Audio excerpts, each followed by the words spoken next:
साथियों, मैं आप सबका दोस्त लखनलाल माली आपके लिए लेकर आए हैं चुनाव से संबंधित बहुत ही इम्पोर्टेंट जानकारी। दोस्तों, अभी इस बार जो भी कुछ परिवर्तन हुआ है वो सारी जानकारी आपको दी जाएगी। यदि आप चाहते हो कि सभी प्रकार के प्रपत्रों को कैसे भरा जाए, कोई भी आपको परेशानी नहीं होगी। दोस्तों, हम स्टेप बाय स्टेप आपको पूरी कंप्लीट प्रक्रिया बताएंगे।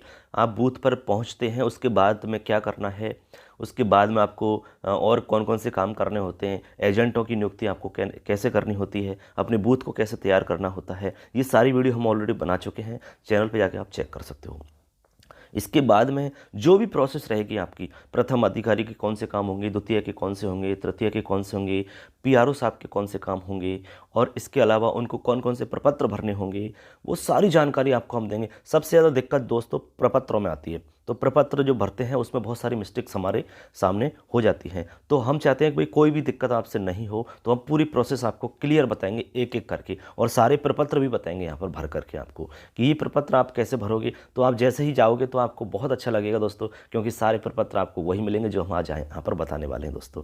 तो चलिए स्टार्ट कर लेते हैं। यदि आप चाहते हो सारी जानकारी प्राप्त करना तो हमारे चैनल को सब्सक्राइब जरूर कर लें दोस्तों, क्योंकि इस पर सारी जानकारी हम देते रहते हैं। कंप्लीट पूरी प्रोसेस आपको मिल जाएगी यहाँ पर। तो चलिए, आज हम बताने वाले मतदान अधिकारी प्रथम जो होता है उसको कौन कौन से काम करने होते हैं, क्योंकि हर बार कुछ ना कुछ अपडेट होता है, तो आपको इसमें न्यू अपडेट क्या है वो सब साथ में बता दिया जाएगा। चलिए स्टार्ट करते हैं। पहले जो मतदान अधिकारी फर्स्ट होगा उसको कौन कौन से काम करने देख पा रहे होंगे, यहाँ पर दिख रहा है आपको कि देखिए, प्रथम मतदान अधिकारी के कर्तव्य। जो पहला मतदान अधिकारी है, जो कि आपको जैसे ही कोई भी वोट डालने वाला व्यक्ति आएगा तो सबसे पहले उसका संपर्क प्रथम मतदान अधिकारी से ही होगा। तो इसका मतलब है कि उसको बहुत अलर्ट रहना होगा, और पहला काम उसी का है। तो उसको कौन कौन से काम करने होंगे, बस यही आपको समझना है। काम यदि आपको समझ में आ जाता है तो कोई भी दिक्कत नहीं आएगी दोस्तों, आराम से आप कर पाओगे, ये गारंटी है, ये यकीन और विश्वास हमारा। चलिए, तो देखिए, सबसे पहले आपको करना होगा, प्रथम मतदान अधिकारी जो है वो निर्वाचक नामावली की एक चिन्हित कॉपी आती है। निर्वाचक नामावली की चिन्हित प्रति का प्रभारी होगा। मतलब कहने का मतलब है कि यहाँ पर कॉपी जो होगी आपके पास वोटर लिस्ट के, उस पर लिखा होगा मार्क कॉपी। वो मार्क कॉपी आपको फर्स्ट वाले के पास रखनी है, मतलब प्रथम अधिकारी के पास मार्क कॉपी रहेगी, उसमें सारी डिटेल आपको मिल जाएगी दोस्तों। ये 3 प्रति आपको मिलती है, सामग्री जब मिलेगी आपको तो उसमें आपको ये मिलेंगी। इसके बाद में और क्या बात याद रखनी है, निर्वाचक की पहचान के लिए प्रथम मतदान अधिकारी उत्तरदायी है। कोई भी वोट डालने वाला वोटर आता है तो उसकी जो पहचान करेगा, पहचान वेरीफाई करने वाला जो अधिकारी है वो प्रथम मतदान अधिकारी ही है। प्रथम मतदान अधिकारी ने यदि वेरीफाई कर दिया और ओके कर दिया, उसके बाद में कोई चैलेंज नहीं कर सकता उसको दोस्तों। तो अपने आप के काम को पहचानो आप, ये आपका काम। इसके बाद में और क्या बात ध्यान रखनी है, निर्वाचक की पहचान का सत्यापन निर्वाचक नामावली में की गई प्रविष्टि के संदर्भ में करना होगा। आपको ये देखना होगा कि जो भी वो पहचान के लिए कुछ लेकर आया है, उसके आधार पे आपको वोटर लिस्ट में उसकी पहचान करनी है, फ़ोटो उसका देखना है, नाम वगैरह देखना है, वो व्यक्ति वही है कि नहीं है, ये आपको पहचान करनी है। आप वेरीफाई कर लिया कि भाई ये व्यक्ति फला है, यानी कि राहुल ही है, कोई दिक्कत नहीं है, आगे आप भेज देंगे उसको, ठीक है, आपका कार्य पूरा हो जाता है। वह मतदाता कि निर्वाचक नामावली में प्रविष्टि के क्रम संख्या को पढ़ेगा और मतदाता के बाएं हाथ की तर्जनी का निरीक्षण भी करेगा कि इस पर कोई अमिट शाही का कितने नंबर पे उसका नाम है। मान लो कि कहा कि 428, जोर से बोलेगा 428, नाम बोलेगा राहुल सक्सेना, तो राहुल सक्सेना नाम बोल दिया, ठीक है। अब इधर आगे चला जाएगा। तो और दूसरी बात क्या रखती है कि बाएं हाथ की तर्जनी पर उसको निरीक्षण करना होगा। निरीक्षण करने का मतलब क्या है, क्योंकि इससे पता लग जाए कि भाई इसने पहले वोट तो नहीं डाल रखा है। कई लोग छुपा लेते हैं और दोबारा वोट डालने के लिए आ जाते हैं, तो गड़बड़ हो जाती है ना। तो ऐसे करके आप निरीक्षण भी कर लोगे कि भाई अमित शाही लग तो नहीं रही है, लगी हुई है तो उसको वापस भगा दीजिए आप, ठीक है ना। वोट कास्ट नहीं कर सकता है दोबारा से। निर्वाचक को अपना नाम जोर से बोलने को कहेगा, ठीक है। तो निर्वाचक से कहेगा भाई नाम बोलिए जोर से, यदि आवश्यक हो तो प्रविष्टि से संबंधित अन्य प्रविष्टियों के लिए भी कहेगा, ताकि यह सुनिश्चित हो सके कि यह वास्तविक मतदाता है, ये अमुक मतदाता राहुल ही है, ये श्याम नहीं है। ऐसे उसको अपने विवेक के आधार पर उसको कौन कौन सी चीज़ें जाननी है वो आपको देखना है कि भाई वेरीफाई करना है। आपका मुख्य काम है कि ये व्यक्ति फला है, ये राहुल ही है, यही आपको सिद्ध करना है, और उसके बाद में आपको आगे भेज देना है। आपका काम यहाँ से होता है। इसके बाद में और भी कुछ बातें हैं जो आपको ध्यान में रखनी है, चलिए वो भी जान लेते हैं। इसके अलावा देखिए और क्या ध्यान रखना होगा, प्रथम मतदान अधिकारी आने वाले मतदाता की पहचान सुनिश्चित करने के बाद में फोटोयुक्त मतदाता सूची में उस मतदाता से संबंधित प्रविष्टि में मतदाता के नाम के नीचे लाइन अंकित करेगा। जैसे मान लीजिए कि आपने देख लिया भाई कि ये 45 नंबर पे है या 48 नंबर पे है, तो आप क्या करोगे, उसके नीचे अंडरलाइन करोगे लाल पेन से। ठीक है, अब लाल पेन से आप करोगे तो उससे क्या होगा कि भाई आपको बाद में जब काउंटिंग करनी होगी, सांख्यिकी प्रपत्र आपको भरना होगा, तो आपको दिक्कत नहीं आएगी। ठीक है, अब कैसे आपको अलग अलग लाइन करनी है, अलग अलग बताएंगे आपको। जैसे महिला है तो महिला के लिए आपको क्या करना है, पुरुष है तो पुरुष के लिए आपको क्या करना है। ठीक है, और मान लो कोई टेंडर बोर्ड दे के गया तो उसके लिए आपको क्या दिखाना है उसके अंदर, और मान लो कोई ईपिक से दे के गया तो इसमें आपको क्या दिखाना है। ईपिक के अलावा कोई प्रपत्र दूसरा लाया है तो उससे यदि उस वोट देने आया है तो उसके लिए आप क्या दिखाओगे। ठीक है, और मान लो कोई थर्ड जेंडर आ जाता है, ठीक है, तो उसके लिए आप क्या दिखाओगे। ये सब चीज़ जाननी जरूरी है ना, तो बिल्कुल बताएंगे आपको, निश्चित रहो, टेंशन नहीं करें। तो आगे देखिए, फिर लिखा है महिला मतदाता के नाम के आगे उसके मतदाता सूची क्रमांक पर आपको राइट का टिक लगाना है। ठीक है, और पुरुष आता है तो आपको ऐसे नाम के आगे ऐसे अंडरलाइन करनी है लाल पेन से। ठीक है, और यदि महिला आती है तो आपको ऐसे टिक लगाना है। बस सिंपल सा काम है। जैसे लिखा हुआ है जानकी तो आपको ऐसा टिक लगा देना है, और लिखा है रामा या लिखा है रमेश तो आपको ऐसा अंडरलाइन कर रमेश हो गया। तो ऐसे आपको ये काम करना लाल पेन से, बहुत छोटा सा काम है। ठीक है, आगे है मतदाता सूची में अन्य के रूप में अंकित मतदाता के नाम के बाईं ओर स्टार का चिन्ह अंकित किया जाएगा। यदि कोई अन्य आता है यानी थर्ड जेंडर आता है कोई भी, ठीक है, ऐसा केस हो सकता है कोई मिल जाए एक आध केस, तो ऐसी स्थिति में आपको क्या करना होगा, बाईं ओर, समझ गए, आपको बाईं ओर लगाना है क्या, स्टार का चिन्ह बाईं ओर लगा देना है। बस सिंपल सा है, कोई दिक्कत नहीं है। इसके बाद में जिन मतदाताओं की पहचान ईपिक के आधार पर की गई है, यानी जो ईपिक लेकर आए हैं, ठीक है, वोटर जो आपकी वोटर कार्ड होता है ना, वो लेकर आए हैं ईपिक, तो उसके आधार पर यदि आपने पहचान की है तो उस मतदाता के नाम के आगे बाईं ओर आपको ई अंकित करना होगा। ठीक है, बाईं ओर आपको क्या करना होगा, ई अंकित कर देना होगा। कैसे अंकित करते हैं वो भी अभी हम आपको वोटर लिस्ट में ही बताएंगे। ठीक है, वोटर लिस्ट के अंदर ही बताएंगे, आपको पूरी प्रैक्टिकल चीज़ बताएंगे जो आपको दिक्कत ही नहीं आएगी। ये गारंटी हमारा, बहुत अच्छे से आप काम करोगे और खुशी खुशी आप ये सोचोगे कि आराम से, कोई दिक्कत नहीं है। ये तो लोग ऐसे ही डराते रहते हैं कि भाई बहुत कठिन काम है। बस आप काम को जान लो, फिर देखो आपको काम में कितना आनंद आता है। हर काम को आनंद के साथ करिए दोस्तों। फिर आगे आप जैसे ईपिक से आपने किया तो आप बाईं ओर क्या लिखना है, ई लिख देना है, समझ गए ना, ई ऐसे लिख देंगे अपन। इसके बाद में जिन मतदाताओं की पहचान अन्य दस्तावेजों के आधार पर की गई है तो आप मतदाता के नाम के आगे डी लिख देंगे। बस हो गया काम, ई और डी लिखना है आपको, समझ गए ना। इसके अलावा देखो एक बात और ध्यान रखनी है आपको, प्रशासन द्वारा शासकीय मतदाता पर्ची यानी वोटर स्लिप भी वितरित की जाती है। जैसे BLO वगैरह वोटर स्लिप बांटते हैं ना, वो जिससे मतदाता का क्रमांक एवं अन्य प्रविष्टियां देखी जा सकती है। तो आप उसके आधार पर भी ये सारी प्रविष्टि देख सकते हो, लेकिन यह पहचान दस्तावेज के रूप में मान्य नहीं है। ये नहीं है, ये पहचान का दस्तावेज नहीं होगा। पहचान के दस्तावेज कौन कौन से होते हैं वो हम आगे आपको बताएंगे। जो आपको 12 प्रकार के पहचान दस्तावेज गवर्नमेंट की तरफ से बताए गए हैं उनको भी हम जानेंगे भाई कौन से दस्तावेज और लाए जा सकते हैं ईपिक के अलावा। ठीक है, देखिए साथियों, इसके अलावा और यहाँ पर आपको ध्यान रखना है, ये लिखा है कि निविदित मतपत्र जारी करने पर मतदाता के नाम के बाईं ओर आपको टी अंकित करना है। ये बात आपको ध्यान में रखनी है। आपको टी अंकित करना कब है, आपको टी अंकित करना है यदि कोई व्यक्ति टेंडर वोट देकर गया है तो। अब टेंडर वोट क्या होता है, चैलेंज वोट क्या होता है, ये सारे वोटों के बारे में हम अलग से आपको बताएंगे। हालांकि हमने चैनल पे ऑलरेडी डाल रखा है, आप चैनल पे विजिट करके देख सकते हैं साथियों। सारे वोटों के बारे में हमने डाला कि कौन कौन से वोट क्या होते हैं।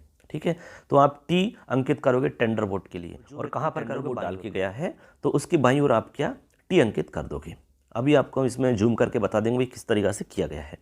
आगे मतदाता सूची की चिन्हित प्रति में अंकन, और जो मतदाता सूची की चिन्हित प्रति आपके मार्क कॉपी है उसके अंदर आपको अंकन करना है। अब देखो इसको हम झूम करके आपको बताते हैं कि किस प्रकार से लिखना होता है।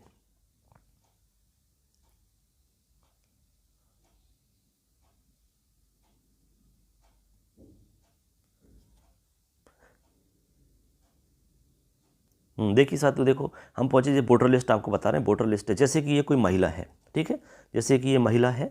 अब हमने आपसे कहा कि भाई महिला यदि है तो आप उसके सामने क्या करेंगे, राइट का चिन्ह लगाएंगे। देखो ये राइट का लगा हुआ है कि नहीं लगा हुआ है। ठीक है, अब इसके अलावा आपको बताया था हमने कि भाई राइट का चिन्ह तो लगा दिया आपने, और अंडरलाइन तो आप सब पे कर सकते हो, ऐसी कोई प्रॉब्लम वाली बात नहीं है। ये तो आपकी सुविधा के लिए, जैसे अंडरलाइन तो आपने सब पे कर ही दी, ठीक है ना, और फिर आपने ऐसे टिक लगा दिया तो इसका मतलब हो गया कि ये महिला है। ठीक है, और फिर आपने यहाँ पर ई लिख दिया साथ में, तो इसका मतलब हो गया कि ईपिक से वोट दिया है। क्योंकि आगे जब प्रपत्र भरते हैं तो वहाँ पर हमें आंकड़े मांगे जाते हैं कि ईपिक से वोट देने वाले कितने हैं और अन्य दस्तावेजों से वोट देने वाले कितने वोटर हैं, कितनी महिला हैं, कितने पुरुष हैं। फिर आपको एज वाई भी आंकड़े निकालने पड़ते हैं, तो उसके लिए भी आपको हम बाद में बता देंगे। ये तो हो गया। ऐसे आपको जैसे ठीक है ना, तो यहाँ भी आपने राइट का निशान लगा हुआ है और यहाँ अंडरलाइन लगी हुई है, सब में कर दो, कोई दिक्कत नहीं है, तो कोई बड़ी बात नहीं है। अब इसमें क्या किया है, इन्होंने डी लिखा है। अब डी क्यों लिखा है, क्योंकि हमने कहा कि डी तब लिखा जाएगा जब ईपिक के अलावा कोई अन्य दस्तावेज लेकर आता है, तो ये अन्य दस्तावेज लाए तो आपको डी ऐसा लिखना है। अब यहाँ पर देखिए, यहाँ डी भी लिख रहा है और अंडरलाइन भी हो रही है, लेकिन राइट का निशान नहीं है। राइट ये नीचे अंडरलाइन है लेकिन राइट का निशान इसलिए नहीं है क्योंकि ये तो पुरुष है, तो पुरुष होगा तो आपको राइट का निशान नहीं लगाना है। क्योंकि काउंटिंग करने में सुविधा रहेगी। आपको राइट वाले निशान लगा लेने हैं तो महिलाओं की काउंटिंग हो जाएगी। आपको ई गिन लेनी है तो ईपिक की काउंटिंग हो जाएगी और डी बचे हुए आपके हो ही जाएंगे। अब यहाँ पर जो टी लिख रहा है इसका मतलब है दोस्तों टेंडर वोट, यानी इसने टेंडर वोट कास्ट किया है, तो इसलिए हमने टी लिखा। ठीक है, तो ऐसे करके आप समझ गए होंगे दोस्तों कि आपको किस प्रकार से काम करना है। ये प्रथम जो अधिकारी है हमारा बहुत अच्छे से समझ गया होगा, तो यही आपको काम करना है दोस्तों। जब आप जाओगे तो यही काम आपको करना होगा। तो बताइए कोई कठिन काम है क्या? नहीं, बहुत ही आसान काम है, आराम से कर पाओगे आप, कोई दिक्कत नहीं होगी। आप ये काम समझ जाइए। और देखिए और क्या करने होते हैं आपको, वो भी हम इसके अलावा और भी काम है जो पीठासीन अधिकारी जो प्रथम है उसके कौन कौन से, इसके अलावा और भी काम है जो प्रथम अधिकारी करते हैं, वो कौन से हैं देखिए। प्रथम मतदान अधिकारी द्वारा पहचान सुस्थापित हो जाने के बाद, जैसे आपने पहचान कर ली कि हाँ ये अमुक व्यक्ति है, ये राहुल ही है, इसके बाद मतदाता की पहचान को चुनौती नहीं दी जा सकती। समझ गए ना, ये चुनौती नहीं दे सकता, कोई भी नहीं कह सकता कि बनी ये फलाना नहीं है, उससे पहले ही कहना है जो कहना है वो। यदि आपने पहचान कर दी प्रथम अधिकारी ने तो कोई चैलेंज नहीं कर सकता। यदि मतदाता की पहचान को चुनौती देनी है तो इसी स्तर पर दी जाएगी, यानी कि आपकी पहचान नहीं करने से पहले, यानी आपने जब तक आपके पास है तब तक उसको क्या चुनौती दे सकते हैं। यदि आपने वेरीफाई करके उसको आगे भेज दिया, यानी आपने उसको राइट सेलेक्ट कर दिया कि भाई ये बिल्कुल सही है, उसके बाद में कोई कुछ नहीं कर सकता, कोई चैलेंज नहीं होगा, उससे पहले की जा सकती है। यदि प्रथम मतदान अधिकारी मतदाता की पहचान का पूरा समाधान नहीं कर पाता है तो फिर ऐसी स्थिति में क्या होगा, मतदाताओं को हम पीआरओ साहब के पास भेजेंगे, क्योंकि फिर पीआरओ साहब ही उसको संभालेंगे। ठीक है, यदि आपकी समझ में नहीं आ रहा है, किसी तरह की प्रॉब्लम लग रही है आपको, कोई डाउट लग रहा है, किसी तरह का कोई भी दिक्कत होती है जो कि आपकी समझ से बाहर है, तो आप उसको पीठासीन अधिकारी के पास भेज देंगे। पीठासीन अधिकारी ऐसे मतदाताओं की संक्षिप्त में जांच करेंगे। अब पीठासीन अधिकारी के विवेक पर निर्भर करता है कि वो किस प्रकार से उसको वेरीफाई करते हैं, वो उसका काम रहता है। आगे है प्रथम मतदान अधिकारी सांख्यिकी संबंधी आंकड़े भी एकत्रित करेगा। तो हम अभी आपको बता रहे हैं कि नहीं भाई, आपको सांख्यिकी आंकड़े भी इकट्ठे करने हैं, जैसे कितनी महिलाओं ने वोट डाले हैं, कितने पुरुषों ने वोट डाले हैं, कितने ईपिक से वोट डाले गए हैं और कितने अन्य दस्तावेजों से वोट डाले गए हैं। ये सब सांख्यिकी आंकड़े आपको भरने होंगे, तो ये सब आपको निकालने हैं, इसलिए आपको ये ध्यान रखना होगा। थोड़ा सावधानी का काम है लेकिन बहुत ही आसान सा काम है। ठीक है, तो ये आप आसान से कर लोगे, कोई दिक्कत वाली बात नहीं है इसमें। इसके अलावा प्रथम मतदान अधिकारी मॉक पोल के मतों को ईवीएम से क्लियर करने एवं प्रक्रिया अनुसार शील किए जाने में पीठासीन अधिकारी के साथ में समान रूप से उत्तरदायी होगा। ठीक है, ये तो आपको ट्रेनिंग में बताया होगा कि पीठासीन अधिकारी की अनुपस्थिति में प्रथम मतदान अधिकारी ही उसका कार्य वहाँ कार्यान्वयन करता है, यानी कार्य पूरा उसका वही करेगा। तो आपको उसके साथ में रहना है, उसकी सहायता करना है, आराम से एक दूसरे की सहयोग करते हुए अच्छे से अपने काम को करिए और आराम से आप खुशी खुशी अपने काम को कर लोगे, ये विश्वास है। ठीक है, इसके बाद में आगे लिख रहा है कि पीठासीन अधिकारी की अनुपस्थिति में प्रथम मतदान अधिकारी पीठासीन अधिकारी के समस्त कर्तव्यों का निर्वहन करेगा। ये सब हम जानते ही हैं कि भाई पहले उसका नंबर आएगा। जैसे पीठासीन अधिकारी यदि मान लो नहीं है, किसी कारण से कहीं बाहर गया या कुछ भी मान लो स्वास्थ्य खराब हो जाता है, कुछ भी ऐसी बात हो जाती है, यानी वो एब्सेंट हो जाता है, तो फिर ऐसी स्थिति में आपको ही संभालना है सारा काम। ठीक है, चलिए, तो ये बात होगी। अब हम आपको बता रहे थे भाई ईपिक के अलावा अन्य दस्तावेज कौन कौन से होते हैं, जिनकी सूची हम आपको यहाँ पर बता रहे हैं। तो दोस्तों ये वो सूची है जो हम आपको बता रहे थे। कोई ईपिक के अलावा भी आप कोई भी दस्तावेज ला सकते हो। जो वोटर हैं हमारे, वो वोट डालने के लिए ईपिक के अलावा भी दस्तावेज ला सकते हैं, उनसे भी वोट कास्ट कर सकते हैं। तो ऐसे कौन से दस्तावेज हैं जो सरकार के द्वारा वेरीफाई करके आपको यहाँ पर सूची में उपलब्ध करवाए गए हैं, निर्वाचन घोषणा तिथि से पूर्व जारी किए जाते हैं, वो कौन कौन से हैं? चलो उनको एक बार ऐसे देख लो। राशन कार्ड के कौन कौन से हैं देख लेते हैं। जैसे आधार कार्ड, सबसे पहले लिख रहा है आधार कार्ड के आधार पे कर सकते हैं। सार्वजनिक क्षेत्र के बैंक, सहकारी बैंक, डाकघर आदि, फोटो एक पासबुक या पैन कार्ड से कर सकते हैं, ठीक है। या फिर MP MLA को जारी किए गए सरकारी पहचान पत्र से कर सकते हैं, या कोई भी केंद्र, राज्य सरकार, पब्लिक लिमिटेड आदि के द्वारा किए जाने वाला कोई फोटो पहचान पत्र हो सकता है। सक्षम अधिकारी फोटो युक्त कोई छात्र पहचान पत्र हो सकता है। सक्षम अधिकारी द्वारा जारी शारीरिक विकलांग प्रमाण पत्र होता है, ड्राइविंग लाइसेंस, पासपोर्ट, ये कोई भी ये दस्तावेज हैं, आप इनको देख ले, स्क्रीनशॉट लेके रख सकते हैं आप, कोई दिक्कत नहीं है। ये आप कोई भी उनमें से लाएगा तो आपको वोटकास्ट करवा देना है, कोई समस्या नहीं है, ठीक है। इसके बाद में हमने आपसे कहा कि मतदान संबंधी सांख्यिकी प्रपत्र भरना होता है और टैली शीट भी आपको तैयार करनी होती है। कैसे करते हैं चलिए देखते हैं। देखो ऐसे आपको टैली शीट मिलेगी, एक ऐसी टैली शीट रहती है, और मतदान संबंधी सांख्यिकी जो प्रपत्र है वो इस तरह से आपको तैयार करना होता है, ठीक है। ये प्रपत्र ही तो सबसे महत्वपूर्ण है दोस्तों, बस ये प्रपत्र ही समझ जाते हैं तो बाकी काम तो बहुत ही आसान हो जाता है, ठीक है ना। तो आप क्या करेंगे, जो प्रपत्रों का जो काम है वो आप एक दिन पहले जब शाम को आप पहुंच जाओगे बूथ पर, तो वहीं रात को ही सलटा दीजिए सारा काम, यानी उसी समय आपको बहुत सारा काम कर देना है। लगभग 50% काम हो जाता है, 50-60% लगभग आप काम कर सकते हो, बहुत मतलब आपका काम हो जाता है। बहुत थोड़ा सा बहुत काम बचता है, जो कि आंकड़े आने वाले होते हैं अगले दिन, वो आपको उसमें लिख देते हैं, ठीक है। तो एक टैली शीट रहती है इस प्रकार की, और एक मतदान संबंधी सांख्यिकी जो आपको यहाँ पर लिखने होते हैं। अब इसमें लिखना क्या होता है, थोड़ा सा जूम करके हम अच्छे से इसको बताते हैं। लिखा है कि यह जो प्रपत्र होगा आपको, ये PH05 के साथ में जमा करवाए जाएंगे। जो PH05 होगा बहुत ही मोस्ट इंपॉर्टेंट आपका दस्तावेज है PRO साहब का, ठीक है। जो पीठासीन अधिकारी होंगे वो PH05 और पीठासीन अधिकारी की डायरी, ये बहुत ही मोस्ट इंपॉर्टेंट दस्तावेज है, ठीक है। अभी आपको हम बताएंगे PH05 क्या होता है और ये प्रपत्र आपका सांख्यिकी वाला कैसा है, इसको जूम करके अलग से बताते हैं। चलिए देखिए साथियों, पहले तो हम टैली शीट की बात करते हैं। टैली शीट क्या होती है, टैली शीट में सिंपल सा है, टैली करनी होती है कि डाले गए मतों की संख्या, बस यही टैली करना होता है। अब इसमें आयु के आधार पर करते हैं, जैसे समस्त आयु वर्ग के पुरुष मतदाता कितने हैं उस पर आपको टिक कर देना है। कितने मतदाताओं ने वोट कास्ट किया है, जैसे मान लो 501 ने किया है, 601 ने किया है, 701 ने किया है, 301 ने किया है, या इनमें से कोई नहीं तो आप यहाँ पर लिख सकते हो, ठीक है। जो भी है वो आप लिख दोगे। जैसे मान लीजिए कि आपके 501 ने वोट कास्ट किया है तो आप लिख दिए 501, ठीक है। ये आपके पोस्ट कार्ड हो गए। इसके बाद में आपको लिखना है समस्त आयु वर्ग के स्त्री मतदाता कितने हैं। तो यहाँ तो समस्त आयु वर्ग के पुरुष मतदाता हो गए, इधर आपको समस्त आयु वर्ग के स्त्री मतदाता, यानी स्त्री मतदाता कितनी रही हैं, स्त्रियों ने कितने वोट कास्ट किए हैं। मान लीजिए इसमें आ जाता है आपकी कि भाई 103 महिलाओं ने वोट डाला, ठीक है, और इधर आपको 501 पुरुषों ने वोट डाला। इसके बाद में समस्त आयु वर्ग के अन्य मतदाता, समस्त आयु वर्ग के अन्य मतदाता, इनके अलावा जो अन्य मतदाता में रहेंगे उसमें कितने लोगों ने वोट डाला है। यदि इनमें से है 101, 2, 3 है या फिर कोई भी है तो आप यहाँ लिख देंगे।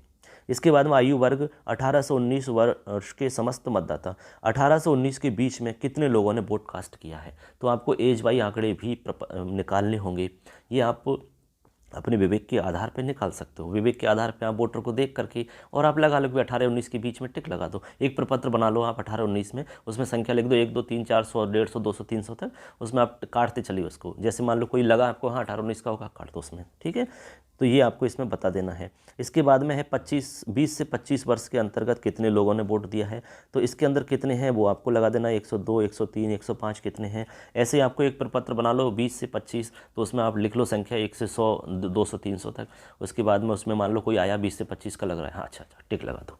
ऐसे आप करना है। तो ये प्रपत्र आपका टैली शीट हो जाती है। यहाँ पीठासीन अधिकारी का नाम और मोबाइल नंबर होगा और यहाँ पीठासीन अधिकारी के हस्ताक्षर होंगे। ऐसा करके आपकी टैली शीट कंप्लीट हो जाती है। तो टैली शीट कैसे कंप्लीट की जाती है ये आपको देखना जरूरी है दोस्तों, ठीक है।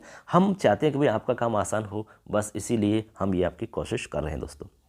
इसके बाद में जैसे हम आपको बता रहे कि प्रपत्र एक सांख्यिकी वाला होता है, तो अभी हमने आपको एक बताया कि सांख्यिकी प्रपत्र भी होता है, चलो उसको भी जान लेते हैं। सांख्यिकी प्रपत्र है उसको कैसे तैयार करना होता है, मतदान संबंधी सांख्यिकी प्रपत्र, ठीक है। ये भी आपका इंपॉर्टेंट दस्तावेज माना जाता है, मतदाता एवं मतदान संबंधी सांख्यिकी प्रपत्र, ठीक है।